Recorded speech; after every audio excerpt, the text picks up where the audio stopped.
So we got some great questions in this week, and one in particular was about employee reviews. I want to share it with you. The question is, I know many companies do monthly employee reviews, but I never have. What can I expect to get out of this process, and what should I include in the reviews? Well, I'm going to give you a two-part answer. The first answer is going to come from Gary Elekes as he talks to you about performing employee reviews. What I need from you to realize is that the preparation work that you do not only supports the idea that the employee review and appraisal is a necessary step to get people aligned with what your organizational goals are and their performance goals, but then that as you flow through the discussion and say, well, there has to be metrics and goals, and we have to give constructive, accurate feedback. We have to give objective feedback, very specific based on how well or poorly we performed against our goals and standards. Those goals have to be reasonable, of course. They can't be crazy. So whatever that standard is needs to be based on a company standard that works for your budget and your business plan. But then the subjective conversations. How do we actually tell people, how we feel about them, how we see them behaving relative to teamwork, core values? Are they effectively leading other people? Those types of things. And so we need to give that employee the opportunity to respond to that, and what we're doing is we're connecting. The greatest lesson that I took away from my experience when I was really being professionally trained and groomed inside of a corporate organization, which, by the way, had a process that was pretty good at the time.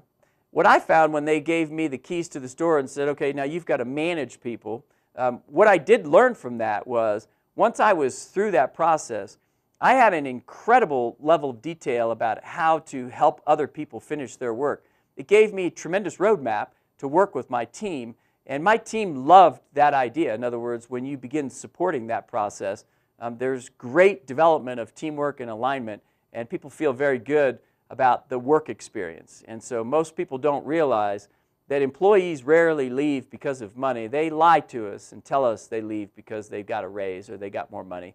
But most of the time, the real reasons when they're anonymously interviewed or reviewed, they'll just say, I did not like the work environment. I didn't feel like I was being appreciated. I didn't feel I was getting any career opportunities. I didn't see any advancement. I didn't feel good about the work environment.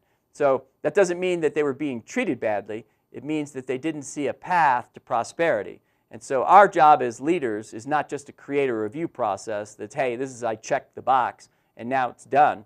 What I took away from my experience back in those days, and even why we do it the way we do it today, it's we need to give that feedback. That feedback is a level of appreciation.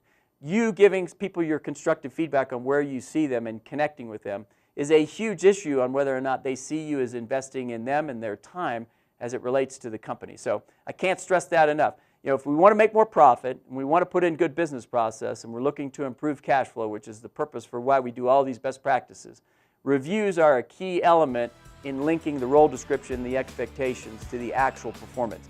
Giving people feedback is critical.